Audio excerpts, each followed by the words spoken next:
On the news, fuel scarcity hits Lagos, Ogun and Abuja as long queues emerge in filling stations. Court orders federal government to return Kanu to status quo, awards him 500 million naira damages. And federal government calls for end to fake news.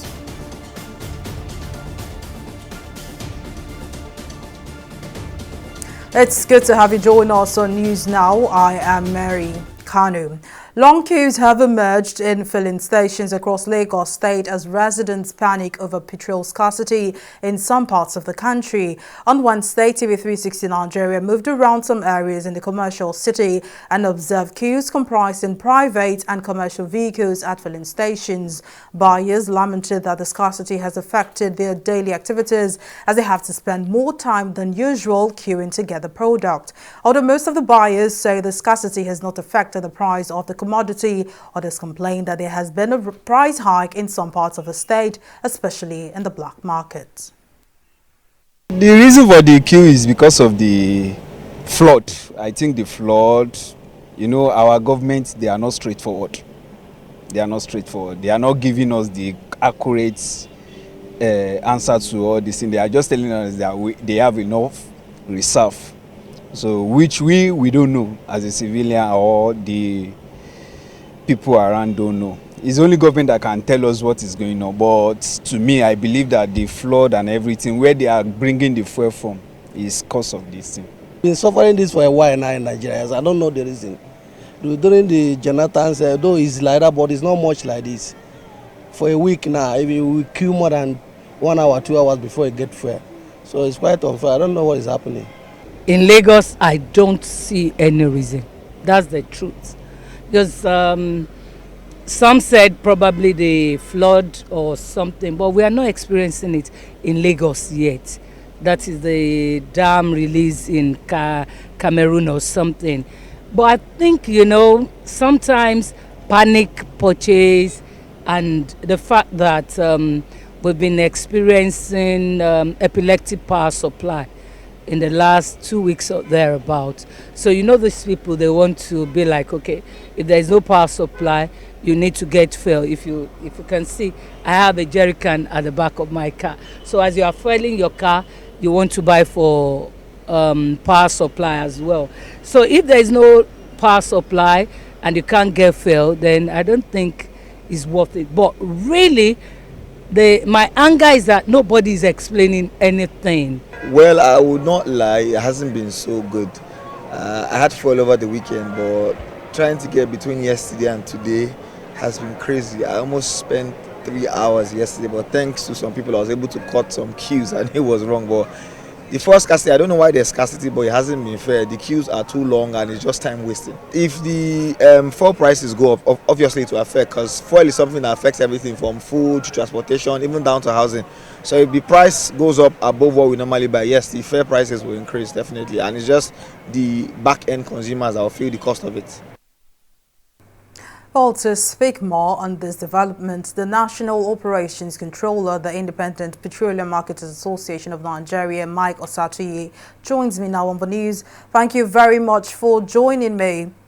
Now, many Nigerians have been subjected to long hours on the queue in the hope of buying fuel. So what exactly would you say is the cause of the scarcity? Yes, I think the problem is that there's not enough supply from NNPC to the depots, because this is a question of supply and demand. If we have enough, we are going to use the product and sell to the public. But right now, there's no enough product. But so, government to NNPC should endeavor to supply the product to the system, so that we can have enough to lift and same time to sell to the public.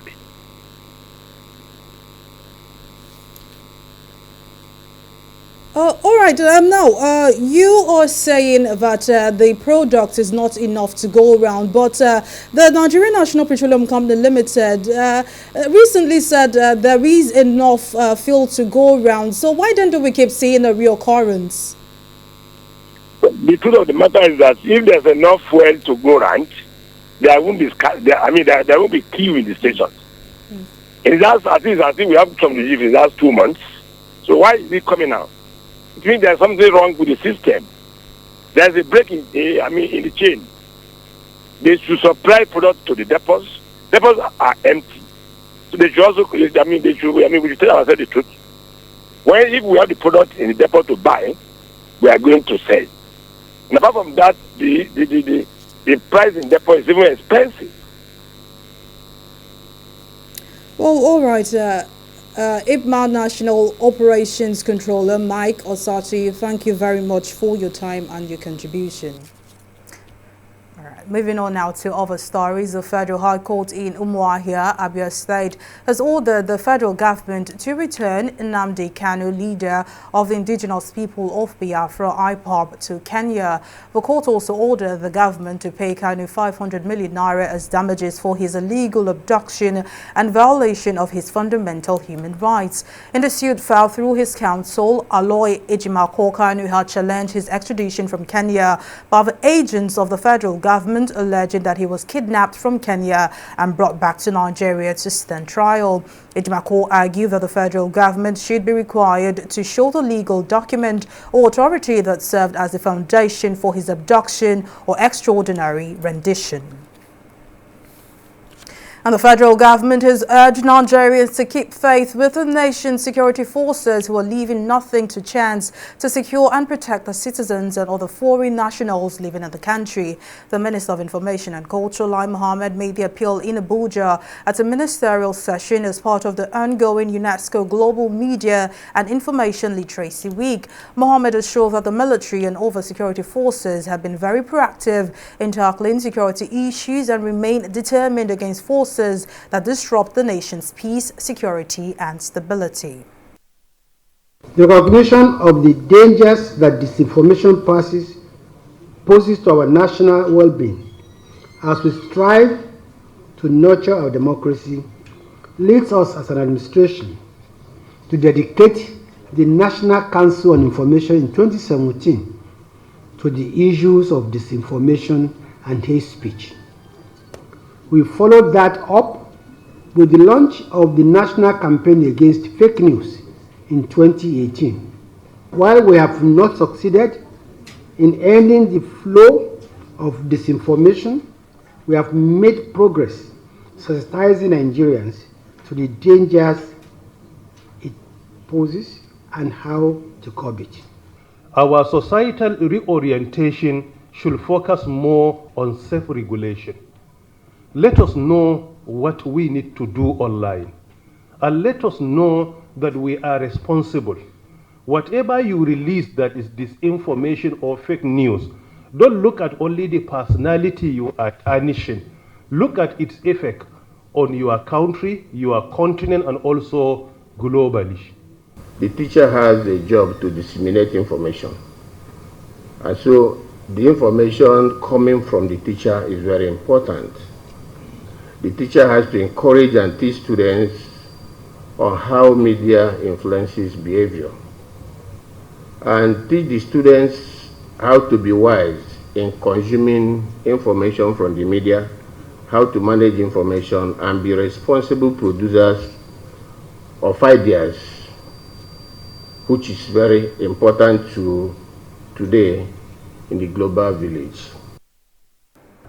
The Independent National Electoral Commission, INEC, has said that the Commission has over 93 million registered eligible voters preparatory to the 2023 general elections. The chairman of the Commission, Mahmoud Yakubu, disclosed this at the third quarterly meeting with political parties for the year 2022 in Abuja. Yakubu explained that the released register is at its preliminary level because it will be subjected to claims and objections by political parties and the general public. Speaking on behalf of the political parties, the chairman of the Inter-Party Advisory Council, Yabagi Sani, urged INEC to remain steadfast as it looks to deepen the nation's electoral process. There is no going back on the deployment of the bimodal voter accreditation system, BVAS, for voter accreditation. There is no going back on the transmission of results on the INEC result viewing portal in real time on election day. There will be no incident form that enables ineligible persons to vote using other people's permanent voters' cards during elections. We are committed to ensuring that the 2023 general election is transparent and credible, reflecting the will of the Nigerian people. The 9.5 million new voters have been added to the existing register of 84,004,084 voters. The preliminary register of voters in Nigeria now stands at 93,522,272. The superior's allegations they are orchestrating, especially in the online platforms, are part of the strategies to prepare the grounds for their planned onslaught to achieve their nefarious goal within legal frameworks. It is also aimed at blackmailing and intimidating Professor Mahmoud Yakubu to surrender by compromising the stance of the Commission on the strident, airtight security measure against the maladies of rigging. However, we believe that they will not have their way, no matter their desperation, and whatever their pranks and machinations. The use of technology in the conduct of elections in Nigeria has become sacrosanct and fait accompli. Every player in the country's power game must come to terms with the new reality that they can no longer rig elections brazenly and with impunity. President Muhammadu Buhari has invited top Korean business executives to increase their investments in Nigeria. President Buhari made this known during an audience he granted representatives of strategic Korean companies and industries on the sidelines of the World Bio Summit. The president also promised that his administration would continue to make determined efforts to improve the enabling domestic environment for businesses to thrive. Speaking further, Buhari said the security forces have been working relentlessly with local communities to ensure the security of lives and properties of Nigerians and foreign investors. There are at least more than 20 Korean companies registered in Nigeria, among which are the Samsung, Daewoo, and Hyundai heavy-duty industries, as well as LG and Samsung Electronics and the electrochemical industry. Those companies have continued to contribute immensely to the growth of the Nigerian GDP and have created job opportunities in the country. I look forward to increased investments by Korean private companies in Nigeria as we resolve the issues of enabling relevant agreements such as investment promotion and the avoidance of double taxation between our two countries. To discuss critical issues about climate change and sustainable development, the Human and Environmental Development Agenda Header Resource Center, in partnership with Oxfam and Pan-African Climate Justice Alliance, has organized a two-day climate justice event with a focus on shaping Nigeria and Africa's narrative at the upcoming COP27 in Egypt. The forum held in Lagos had discussion panels and learning sessions with experts and stakeholders discussing issues surrounding climate change and transformational application of climate data and technology in national development. This next report has more details. Human activities are depleting the ozone layer, and environmentalists have warned that the world is at code red. These constant warnings have triggered persistent calls by climate experts and groups for humans to cut back on activities contributing to global warming and natural disasters. One of such groups is the Human and Environmental Development Agenda Header, which brought together climate experts and environmentalists in the face of flooding that has ravaged many states in Nigeria. Speaking at the event, experts called on journalists and media professionals to pay attention to the coverage of climate change issues. Not done justice to coverage of climate issues, putting it out there on the front burner and holding our leaders to account. And because we do that, our leaders are getting away with, I don't know how to describe it now. It's essentially the reason why, this year's flooding is hitting us hard. And it took a while before some of our governments, whether state or federal, started responding. So we cannot assume, it's dangerous to say because they are not listening, we may just get tired of talking. So we just have to continue to talk. Most importantly is government to be more responsible, more proactive to the climate change crisis that is affecting the globe, particularly in Nigeria, and to make sure that policies are in place and implemented to protect our environment.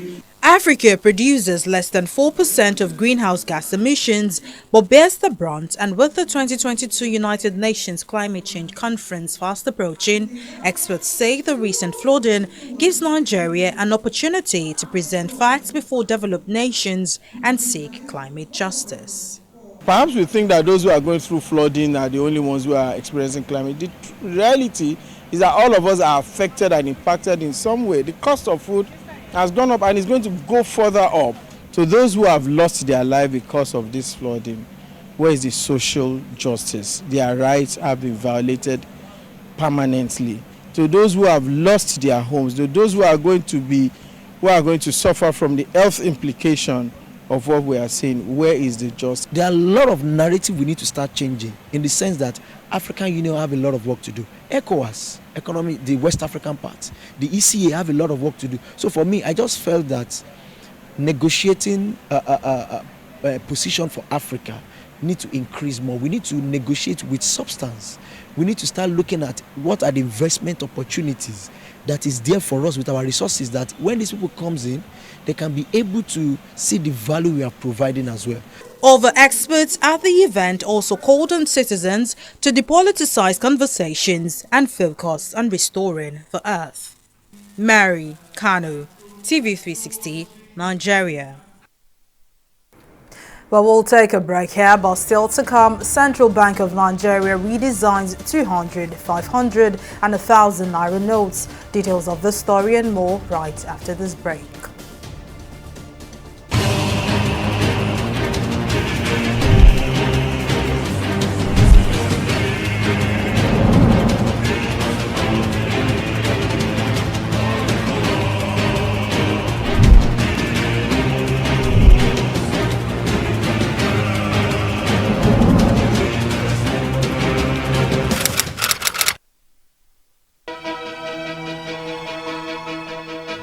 Opinions are free, facts are sacred, but truth is universal.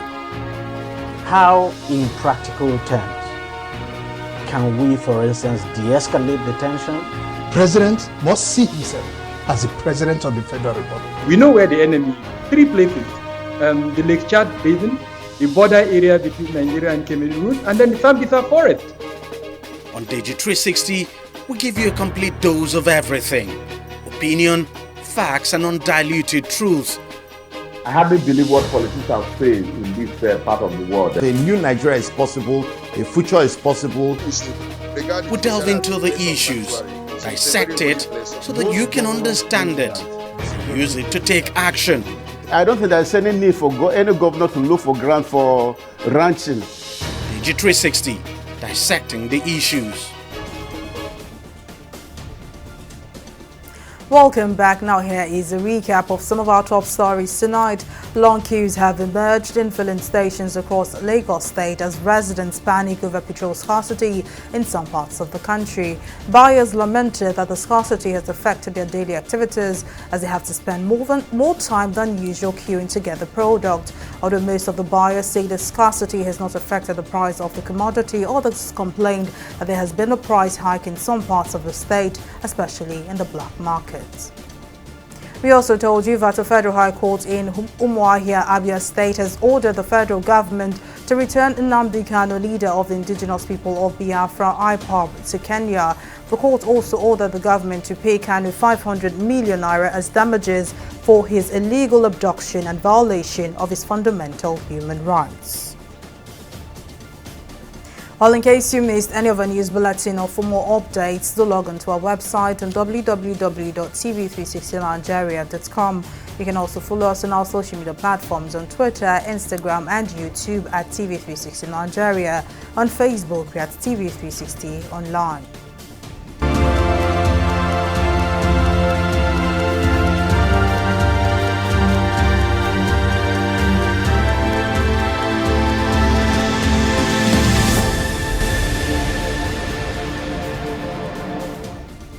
The Universal Beijing Resort Amusement Park has been closed down for COVID-19 prevention measures.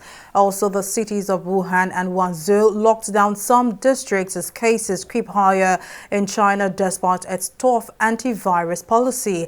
The theme park did not indicate when it would reopen but said it would refund or reschedule tickets. On Tuesday, Beijing reported 19 symptomatic cases and 1 asymptomatic infection, while the country as a whole reported a total of 1,407 new cases, the highest count in 12 days. And the China's city of Shanghai has started administering an inhalable COVID-19 vaccine on Wednesday in what appears to be a world first. The vaccine, a mist that is sucked in through the mouth, is being offered for free as a booster dose for previously vaccinated individuals, according to an announcement posted on the city's official social media account. According to officials, needle-free vaccines may persuade people who do not like getting a shot to get vaccinated. We'll take another break and return with business updates, so stay with us.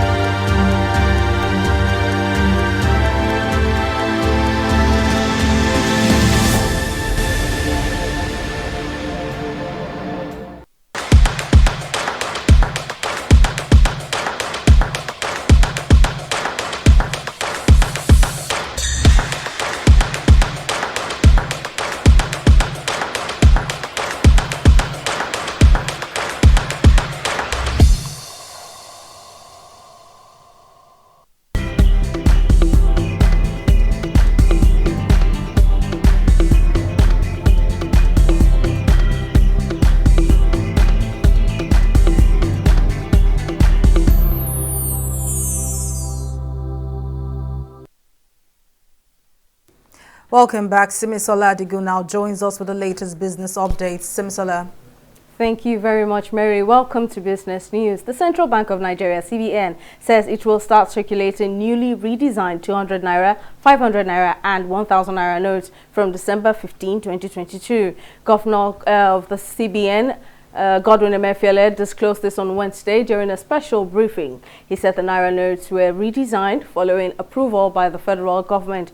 Emefiele also explained that in line with the transition from old notes to new ones, bank charges for cash deposits have been suspended with immediate effect.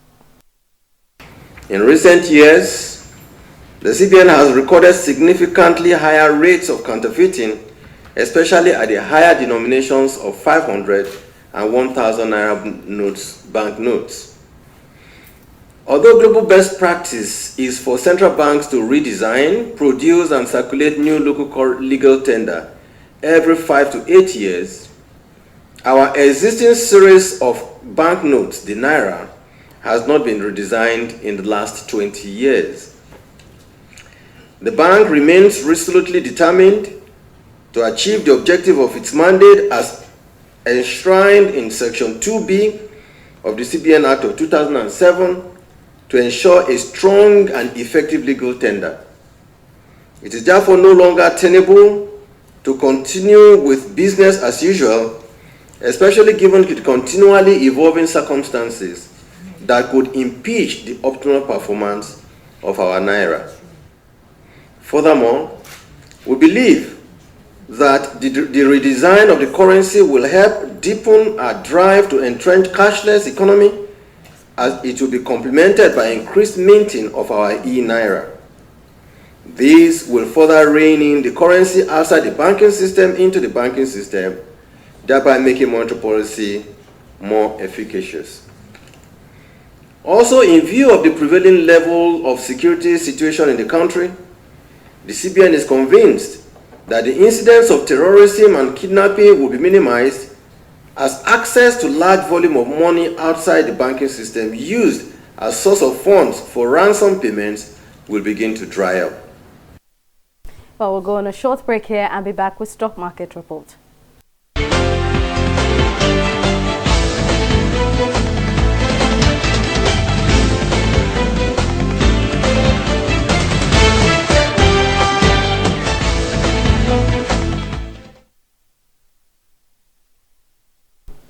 Well, the local bourse has recorded a 3-day rally as the market increased further by 0.16% on Wednesday, thanks to increased bargain hunting by investors. Consequently, the all-share index inched up as well to close at 44,859 basis points, while market cap increased to 24 trillion naira. Now, top advancers, Multiverse Mining and RT Briscoe gained a total of 4 naira 95 kobo, while top laggers, Cortex PLC and Jais Bank PLC lost a total of 2 naira 92 kobo. Now, at the end of Wednesday's trading session, a total of 93 million volume of shares corresponding to a market value of over 3 billion naira were traded in 3,187 deals. Moving on, world stocks have overcome early losses and are mostly higher in late-day action. They rose to a 5-week peak on Wednesday. So see here, our select global stocks, UK's FTSE, US Dow Jones and Japan's Nikkei are all in the bulls as well at 0.61%, 0.91% and 0.67% respectively. That's all on Stock Market Report. Back to you, Mary. Well, many thanks, Simisala. On the global scene now, Burkina Faso military rulers have launched a drive to recruit 50,000 civilian defense volunteers to help the army fight Islamic extremists. The commander of the force, called Volunteers for the Defense of the Fatherland, said the aim was to enlist 35,000 new members. Candidates will receive 2 weeks of military training before taking part in operations across the country, which has been battling a jihadist insurgency since 2015. Well, up next is Entertainment Report.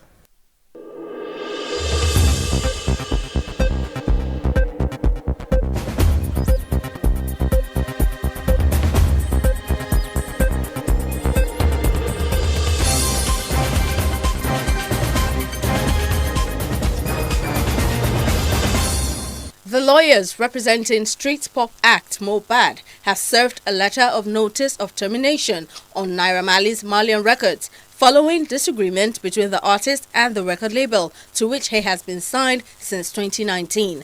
The move follows Mohbad's alarm that he was physically assaulted at Naira Marley's Malian Records house. Mohbad revealed that his decision to change his manager, whom he claimed was Naira Marley's brother, angered the Malian boss and resulted in some boys assaulting and injuring him. In the past 1 year, there have been claims that Mohbad had been held by Malian Records against his will, and all attempts to free himself from the contract have been met with violence. A Thai celebrity media tycoon and transgender rights advocate, Jakapong Ann, has bought the Miss Universe organization for $20 million, marking the first time the beauty pageant organizer will be owned by a woman. Jakapong Ann, CEO and biggest shareholder of JKN Global Group, says the acquisition is a strong strategic addition to its portfolio, adding that the Miss Universe organization, with its content, licensing and merchandising opportunities, plans to expand in Asia. The annual beauty contest run by the Miss Universe organization, which was co-owned by Donald Trump between 1996 and 2002, is broadcast in 165 countries and has been running for 71 years. Well, that's it on the entertainment segment of News Now.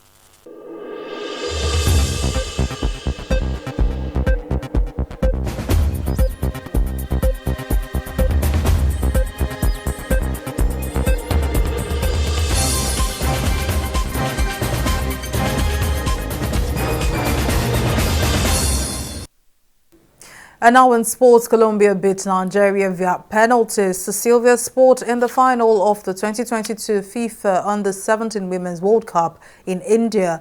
The game ended goalless after regulation time and headed for the penalties. Colombia then defeated the West Africans 5-6 to grab their ticket for Sunday's final. The Nigerian ladies started the match on a good note, camping inside the Colombian half in the first quarter of the game. They, however, lost the dominance later with the South Americans dictating the pace and were unlucky to rattle the woodwork in the 29th minute.